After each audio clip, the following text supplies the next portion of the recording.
Uma boa noite a todos e a todas. Que a gente possa se inspirar nesse clima natalino, para a gente colocar nossa agenda moral em dia, analisar aquilo que a gente tem feito de bom, reforçar esse compromisso com as coisas boas que a gente já tem iniciado e, de outra maneira, procurar reparar aquilo que a gente deixou para trás.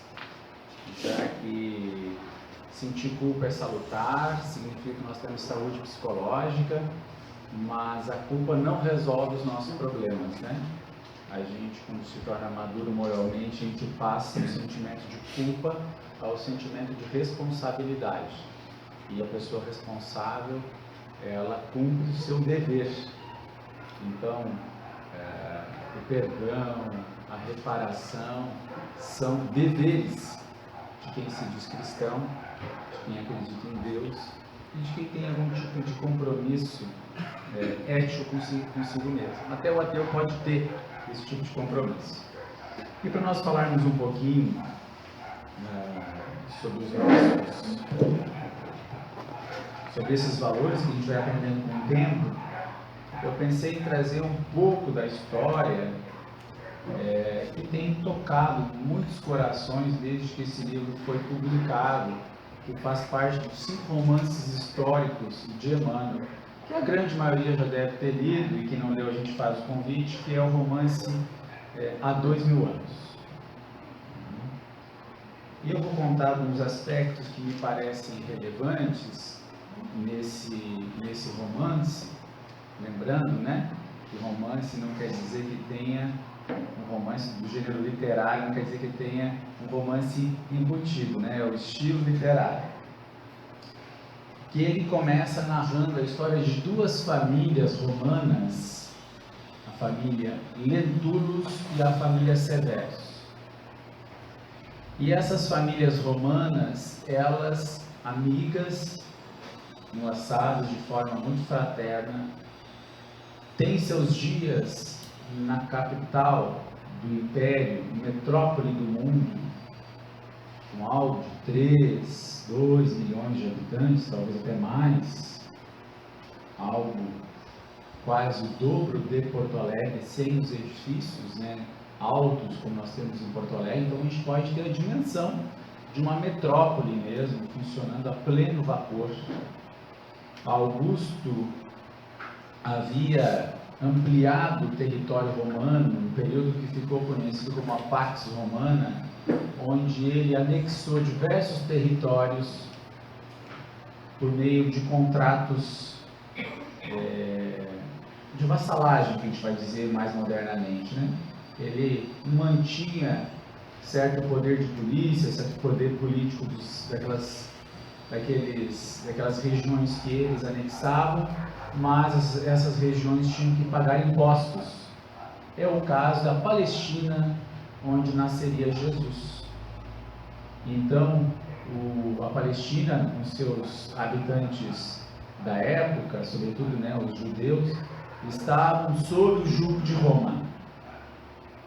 E diante da situação de enfermidade da filha de Publio Lentulus, eles recebem o convite, né, a sugestão de Flamínio Severus, amigo do senador romano Publio Lentulus, para que se dirigissem a climas melhores, a climas mais amenos, a climas que fossem favoráveis à recuperação daquela criança.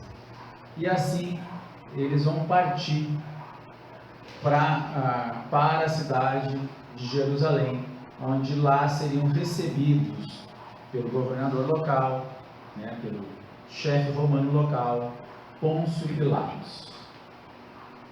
Seu tio também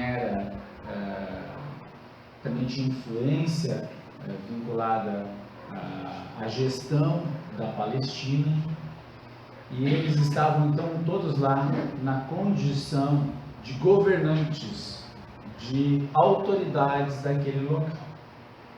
Vale lembrar que ele se via em determinado sonho, numa circunstância de perseguir inimigos políticos, e ele então fazia parte do grupo que tentaria dar um golpe cônsul romano do tempo da República Romana chamado Cícero.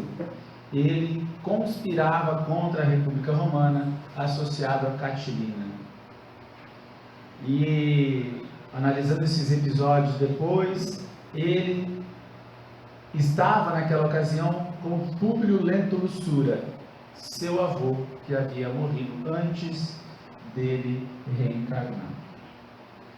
Ele havia conhecido o filósofo grego que havia passado pela Índia, uma informação que alguns pesquisadores cogitam, sem ter certeza, mas que a mediunidade de Chico Xavier confirma nessa obra, que o filósofo Parmênides se encontrava como escravo romano na casa de Flamínio Severus, e em dada oportunidade havia tido ele contato com a teoria da reencarnação que Parmênides havia absorvido da Índia.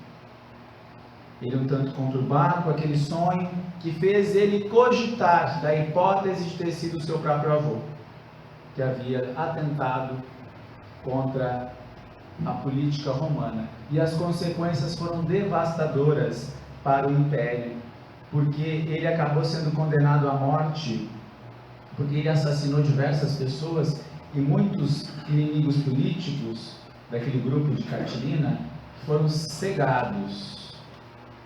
Era uma tentativa. Eles haviam combinado com exércitos gauleses o ataque a Cícero, mas os gauleses, com receio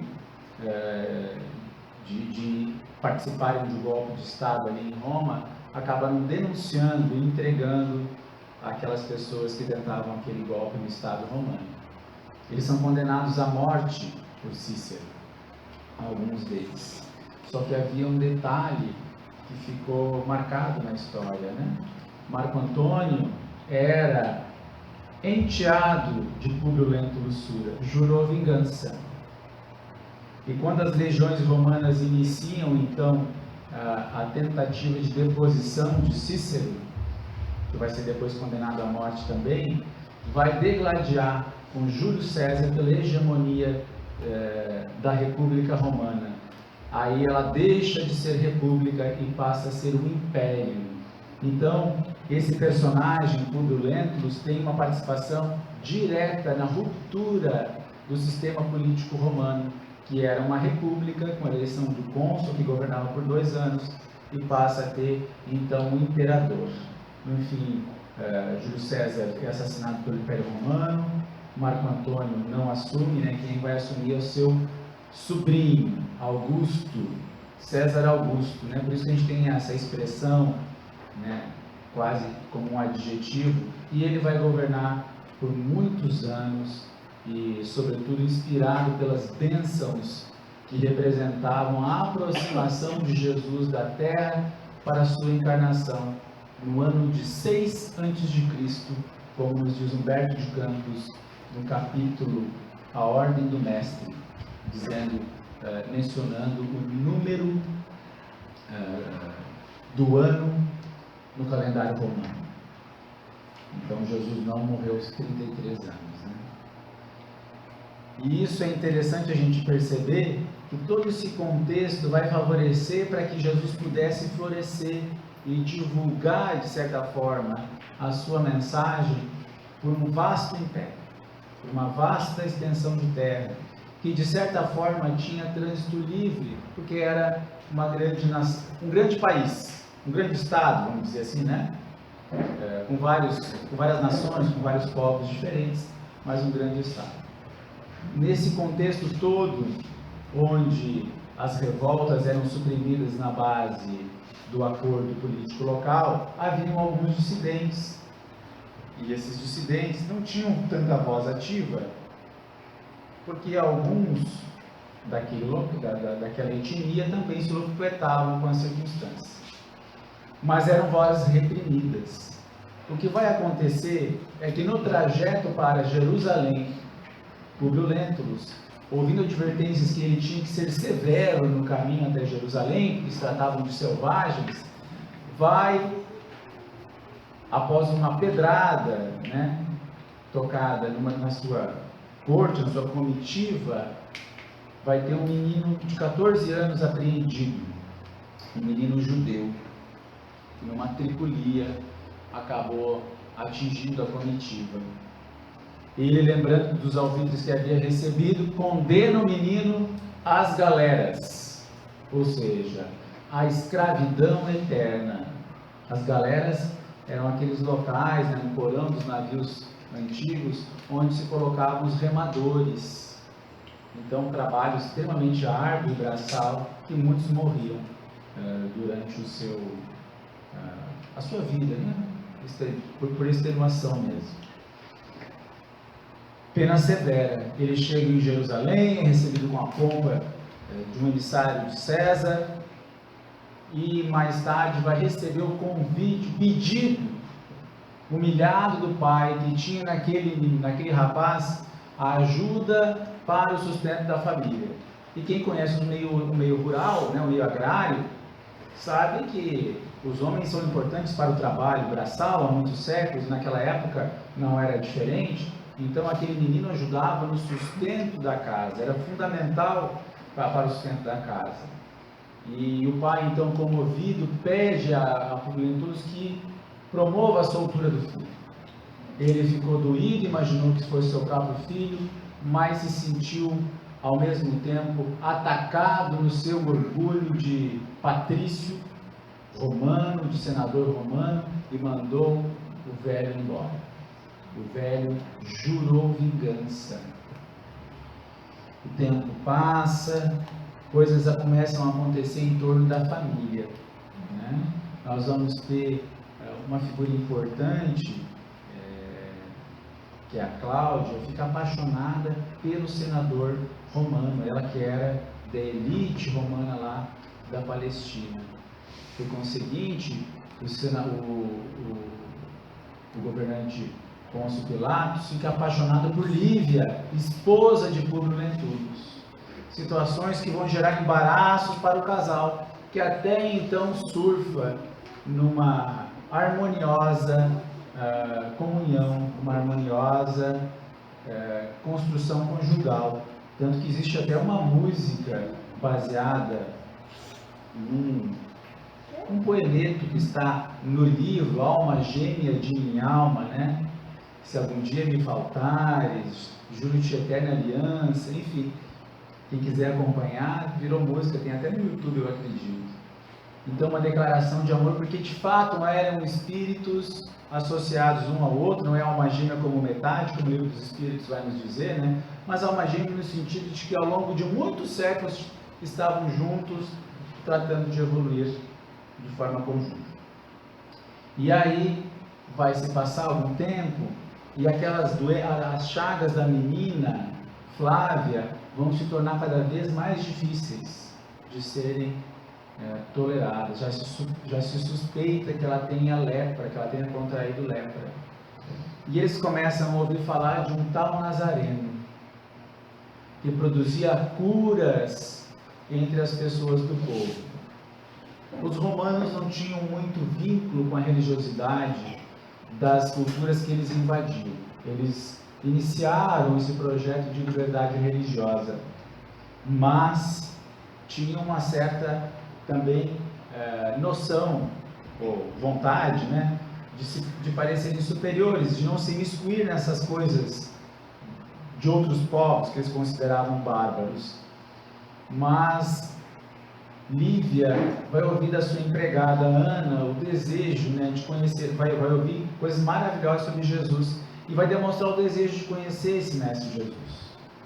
Mas pede ao marido que o busque antes. Ele resiste à ideia e ali nós vamos ter uma grande lição. Ela resolve então conhecer Jesus. Nós temos o mar de Cafarnaum, o mar da Galileia, e que cada beirada ele ganha um nome, mas é o mesmo, né? O mesmo mar. E ela então vai encontrar-se com Jesus. Veste de forma mais simples a Nazarena, junto com Ana e com seu tio Simeão, que já eram cristãos.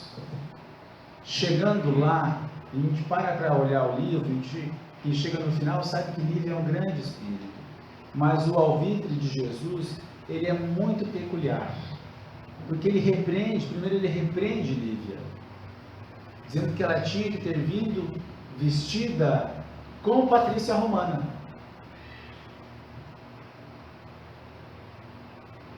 E aí eu comecei a entender por que Jesus disse aquilo a ela. Porque se ela fosse como patrícia romana, ela dava testemunho de Jesus perante todos. Ela transferia sua autoridade terrena, que era muito inferior à autoridade divina de Jesus, para aquele personagem que estava ali, ora, encarnado, como se fosse um simples homem, que era, na verdade, o construtor do planeta Terra, como está lá na obra Caminho da Luz, de Chico Xavier, onde fala que Jesus constrói a Terra desde o princípio. A gente já está no texto bíblico, né? E no princípio era o Verbo, e o Verbo pairava sobre as águas. E Jesus vai dizer que antes do Verbo ser, ele já era. Ou seja, Jesus precede a criação do mundo. É um espírito crístico há mais de 4 bilhões de anos, pelo menos, que é a idade da Terra. Está ali encarnado. Então ele diz para ela, e que ela deveria ter vindo como patrícia romana, com as roupas que ela costumava usar, aquelas roupas normais de uso dela no cotidiano. E isso serve para cada um de nós, para que a gente possa servir a Deus como nós somos. Para a gente não idealizar uma pessoa que nós não somos, com os nossos defeitos, as nossas limitações. Eu comentava, né, com a minha amiga que me acompanha hoje aqui, ali, estou atrasado de novo nessa casa. E aí eu pensei assim, mas Li, eu tô vindo de novo aqui. A gente tem que aprender que às vezes a gente não consegue dar conta. É a segunda vez que eu venho acabando hoje. Tipo, de manhã e agora vim de novo. E eu falei, estou com vergonha, mas eu estou indo. Talvez outra pessoa pudesse pensar assim, não vou chegar a tempo, não vou mais. Tem gente que faz isso, né? Não vou chegar a tempo, não vou mais. E aí eu pensei, nossa, por 2 minutos eu vou perder a oportunidade de ganhar uns bônus hora, de trocar uns abraços. Quem é espírita há mais tempo já sabe que é bônus hora. Quem não sabe, depois pergunta ali se não tem que trocar a palestra. Né? É um outro livro, né? Nosso Lar. E aí eu comecei a perceber que tem um monte de gente que não é perfeita à nossa volta, que às vezes a gente não tem piedade. A gente não tolera aqueles defeitos. Mas ela tem um número X de qualidades. Quando a pessoa morre, a gente passa a perceber. Quando a pessoa vai embora, a gente percebe. É a história nova de que... A história velha, né? De que a gente só dá valor quando perde. E é essa construção que a gente tem que fazer. Iniciar o trabalho que a gente pode, como nós somos. E convidar para o trabalho como as pessoas são. Não é compromisso com o passado e nem síndrome de Gabriela. Nasci assim, vivi assim, vou morrer assim. Não, isso aí é comodismo, né? Nós não somos comodistas. Nós vamos melhorar um pouquinho mais sempre. Porque Jesus prometeu a todos nós, ele disse assim, todo aquele que perseverar será salvo. Nós podíamos todos aqui ter ficado em casa. Nós podíamos ter pensado do ponto de vista pessoal, eu vou quinta. Não, mas nós íamos hoje. A gente às vezes esquece daqueles ensinamentos de André Luiz nas obras A Vida no Mundo Espiritual, na qual os nossos fluidos são doados aos irmãos que têm necessidade durante as palestras espíritas. A pessoa que está em oração emana fluidos. O que é fluido? Né? Ectoplasma. E para que serve ectoplasma manipulado junto com o fluido universal, né? Com o fluido cósmico universal? Para atender pessoas necessitadas, espíritos encarnados. Ou seja, os nossos fluidos que estão aqui em oração, saindo por causa do nosso estado de oração, estão atendendo pessoas que estão nesse ambiente e centenas, talvez, de espíritos que estão aqui nesse espaço. Então, a gente vem na casa espírita na condição de doador, na condição de quem também faz caridade, e não só na forma passiva de ouvinte, de espectador. Então, esse aspecto é muito importante. Que a gente possa usar as nossas vestimentas tais quais são. Evidente que não caberia nenhum de nós aqui vir de smoking, nem de roupa de gala, né, gente? Não é essa a situação, não é essa a situação. O Evangelho nos lembra que a mulher que busca fazer, né, distribuir um pouco de alívio àquela família que está com o pai hospitalizado e está sem ter o que comer, a mulher vai de forma simples para não ofender as pessoas. Aí é uma outra situação, né, em que a gente visita um lar de uma família que está muito, né, e a gente vai, então, um pouco mais simples para não ofender, né, não humilhar ninguém, não tem essa razão. Agora, a gente não vai se eximir de ser quem somos para servir o Cristo. E a gente cria um terceiro tipo ideal que não existe. Não somos... a gente passaria a representar, né? Não é essa a situação.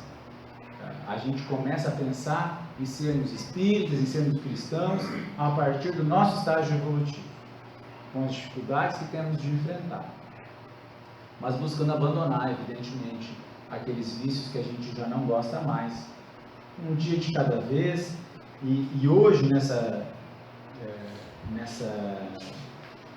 período que eu fiquei com um amigo que está em fase de recuperação de vícios, né, de dependência química, eu falava que tinha aprendido com ele o poder do só por hoje, porque o só por hoje nos ajuda a não perder a paciência, a não dizer aquela coisa que pode ser verdade, a gente não usar aquele argumento racional que a gente tem, ou seja, a gente tem razão sobre determinado aspecto, mas que de certa forma não vai gerar bom fruto. Porque nem sempre a gente tem, eu repito muito isso, peço perdão, mas nem sempre que a gente, nem toda vez que a gente tem razão, a gente tem direito. Ter razão é uma coisa, ter direito de fazer é outra. O Evangelho, por exemplo, diz para os pais que os filhos, às vezes os pais não são o que devem para os seus filhos, mas cabe a Deus repreendê-los e não os filhos. Ou seja, a gente pode ter razão que o nosso pai não está agindo como o pai deve agir, mas cabe a Deus repreender, não a nós. Ou seja, nós temos razão, mas não temos o direito de infligir sofrimento moral aos nossos pais. Olha que interessante, né? Cada caso é um caso, evidentemente, mas olha que interessante o convite que a gente recebe para exemplificar isso. Mas Jesus acolhe Lívia, conversa com ela, e ela, como espírito elevado que é, acaba se ambientando e passa daquele dia em diante a ser mais próxima de Jesus, em pensamentos. E ela convence o marido a buscar Jesus. Diante de Jesus, num estado alterado de consciência, ele cai de joelhos e Jesus faz um convite para ele: poderás me seguir agora, nesse teu minuto glorioso, ou daqui a séculos ou milênios. Todos nós temos minutos gloriosos na nossa encarnação. Minutos que definem parte das nossas vidas.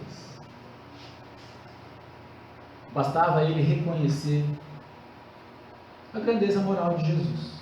Ele pediu a cura da filha, ele volta para casa, a filha está curada, mas ele duvida que foi Jesus. Reconhece Jesus como um homem bom, mas se sente humilhado por ter chorado e ficado de joelhos diante da autoridade moral daquele homem.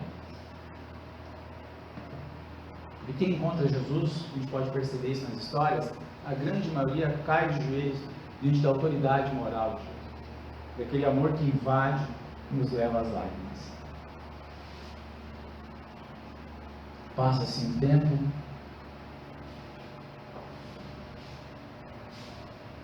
e nós vamos ver a figura de Lívia sendo convidada por Simeão e Ana a defenderem Jesus, que havia sido preso e estava no palácio de Pilatos. Lívia então veste-se a Nazarena novamente, vai ao palácio de Pilatos, é recebida pelo seu imediato, que lhe leva a uma câmara, imaginando que ela teria um caso com Pilatos.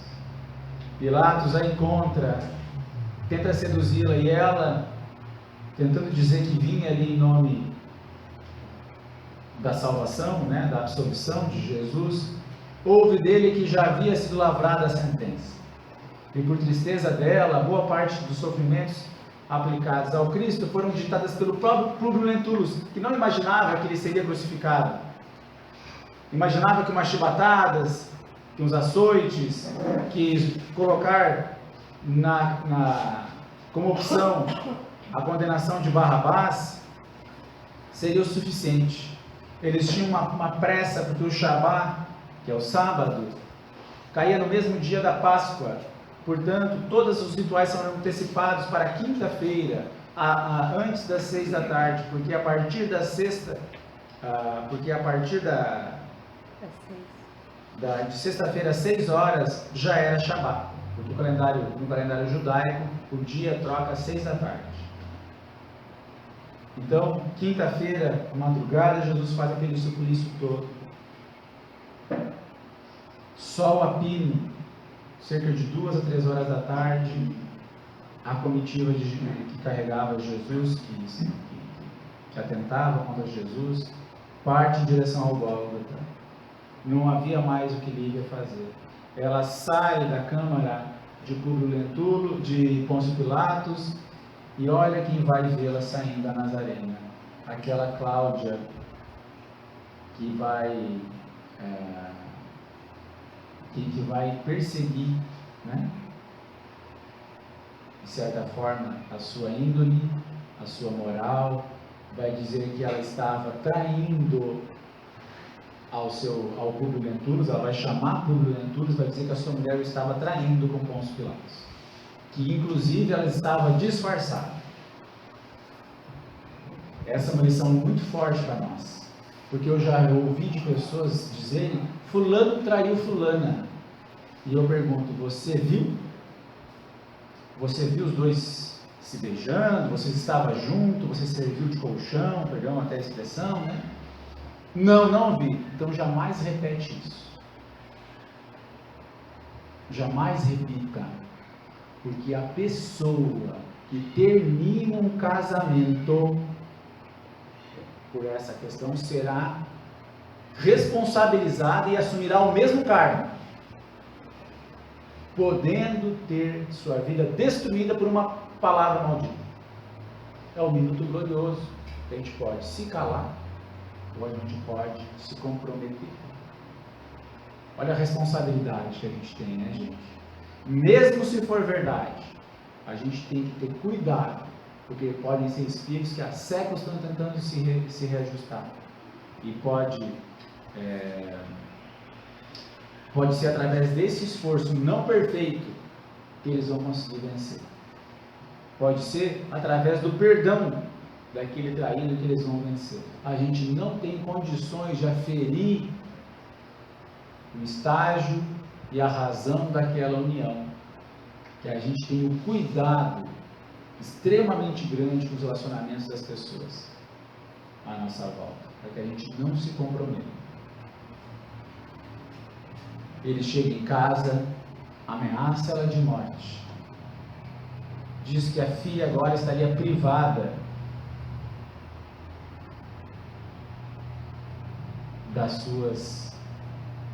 dos seus cuidados, e vai ficar 25 anos sem falar com ela. O seu filho, Marcos, vai ser sequestrado por aquele senhor romano, senhor judeu, pai do menino que foi condenado às galeras, Saul, né? O velho Saul vai se vingar, Saul é o menino, né? Vai ser vingado pelo pai. E nós vamos ver ali uma trama se fechando. A família tão venturosa, em 2 momentos de orgulho, de machismo, de Públio Lentulus, vai desabar a estrutura familiar. Eles tentam buscar o menino por anos, sem sucesso, e acabam voltando a Roma. Lívia se converte de vez ao cristianismo, vai passar a frequentar as catacumbas, sendo que era o local onde os romanos não iam, e os cristãos encontravam relativa paz. Em dado momento, denunciados, são todos presos. Nero resolve fazer uma grande homenagem a algumas autoridades ilustres do Império Romano, reúne no circo máximo cerca de 500.000 pessoas. Numa grande festividade, inicia-se a perseguição aos cristãos e pega esses 200 cristãos para servirem de entretenimento às pessoas que estavam na plateia. Eles seriam dados aos leões para a diversão do público. Mas um dia antes havia aparecido para ele o espírito de Calpurnia, esposa de Flamínio Severus, ou seja, esposa do seu grande melhor amigo. E ela avisava que Lívia não havia cometido nenhum delito contra ele, era honrada. Ele então, constrangido, resolve dedicar as homenagens que ele receberia do Império no circo máximo a Lívia. Mal sabia ele que ela já estava presa nas catacumbas, levada aos porões do circo máximo para que fosse lá dada aos leões. Ela ainda vestia aquela roupa de patrícia romana, mas sente uma intuição e resolve trocar a roupa para salvar Ana. E assim eles soltam Ana com medo de que ela fosse condenada, que eles se complicassem, mas não sabem que de fato a grande autoridade romana, que era Lívia, estava indo para o suplício. E ali naquela primeira leva de cristãos a serem martirizados, nós vemos que Deus é tão perfeito que nós não vamos passar nada além do que é necessário. Ela não tinha, por exemplo, no seu cargo, necessidade de sofrer, de sentir dor aos ataques dos leões. E ela então é anestesiada e então desencarna sem esse suplício que nós poderíamos imaginar, tão difícil, tão doloroso. É recebida por Simeão e por benfeitores e pelo próprio Cristo, que estão ali amparando aquele grupo de primeiros cristãos, que iam ser testemunhos, vivos para toda a história da humanidade. Por Lentulus fica irrequieto, sabe que algo aconteceu, mas não tem noção. Ao sair das homenagens, se encontra Lívia, vê soldados romanos com um camafeu, um broche, que ele havia dado a ela. Havia entendido o que havia acontecido. Promete se revoltar contra Nero, mas tem uma outra visão espiritual agora do seu amigo Flamínio Severus, dizendo que ele deveria ser comedido, que a ele cabia no futuro ajudar na substituição do imperador tão nefasto que havia sido Nero. E assim ele monta um velório dizendo que ela havia viajado por motivo de doença e não havia resistido. É feito esse velório e ele continua como senador romano com a sua influência. Vai ajudar Vespasiano a tomar o poder. Mas numa das campanhas, o general Tito, filho de Vespasiano, vai voltar a Jerusalém, que está sitiada. Quem é o líder da revolta? Um dos líderes da revolta? O velho Zelote, que Publio Lentulus havia retirado o filho. Olha que mundo impressionante. Aquele senhor se tornou revoltado por causa daquela violência cometida com aquele filho. E aquele filho, por curiosidade, foi ser escravo, porque foi dito como morto, mas na verdade foi vendido como escravo à família de Flamínio Severus. Fica apaixonado também por Flávia, filha de Publio Lentulus. Que mundo pequeno, Vai perturbar a família, porque ele não era um espírito muito evoluído, ao contrário. Mas o ódio aproxima as pessoas mais do que a gente pode pensar. Nesse ataque a Jerusalém, mais de 1 milhão de judeus vão morrer. E se aproximando demais das linhas de defesa hebraicas, nós vamos ver que nós vamos saber que eles vão ser capturados. Ele ao lado da figura de Pompílio Crasso, Por isso que a gente tem na língua portuguesa, por exemplo, a palavra erro crasso, devido a essa tomada de atitude um tanto precipitada, um tanto arriscada desses dois senadores. Pompílio Crasso, os dois são presos, Pompílio Crasso morre, e a lei da reencarnação se faz presente. O filho criado por esse sequestrado, o filho Marcos sequestrado o filho de Públio Lentulus sequestrado pelo velho judeu em vingança, que lutava junto com os judeus porque se criou entre eles, é convidado a cegar o próprio pai. Ele ia pagar o karma que ele havia tido dentro da lei de causa e efeito, como Públio Lentulus Sura, onde ele cegava os oponentes políticos. Seu próprio filho cega. E quando e nisso os exércitos romanos se aproximam, matam seu próprio filho. Dois gestos de grande intolerância repercutiram não só na vida dele, mas na vida de toda uma coletividade, porque as autoridades elas influenciam a coletividade, né, gente? Mas o exército romano salva Públio Lentulus. Ele volta para Roma, ajuda nos processos de tomada de Vespasiano. E nós vamos saber que Vespasiano é a reencarnação de Clóvis Tavares, grande amigo de Chico Xavier, que reencarnou em Campos dos Goytacazes nos anos 30, escreve algumas obras, entre elas Amor e Sabedoria de Emmanuel, 30 anos com Chico Xavier, e ele tem um prêmio, a gente pode dizer assim, né? Ele tem livros com dedicatória, com prefácio do Espírito Emmanuel, que é o caso de Mediunidade dos Santos. Prefácio de Emmanuel. Então não é qualquer um, né, gente? A gente sabe que Clóvis Tavares foi Carlos Martel, né? Foi pai, no livro Ave Cristo, né? Pai de Quinto Varro, mencionamos agora, também foi Vespasiano, foi o faraó Kelps. Então estava ali inserido naquele contexto todo. Muito interessante isso, né? Então Emmanuel, que é Públio Lentulus, vai estar ali diante desse amigo de muito tempo, ali reencarnado, ajudando que ele assuma o poder para acabar com as arbitrariedades do imperador Nero. Mas fazendo isso da maneira mais calma possível, para que não irrompesse uma guerra civil dentro de Roma, que seria ainda mais devastador. Ele inicia o seu processo de conversão. Olha o quanto ele sofreu para se converter ao Cristo, ao dobrar o seu orgulho.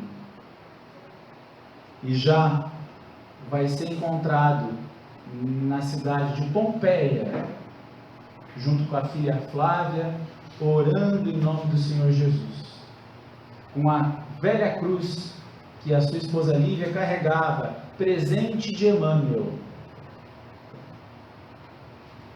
E nesse livro nós temos um detalhe quase arqueológico.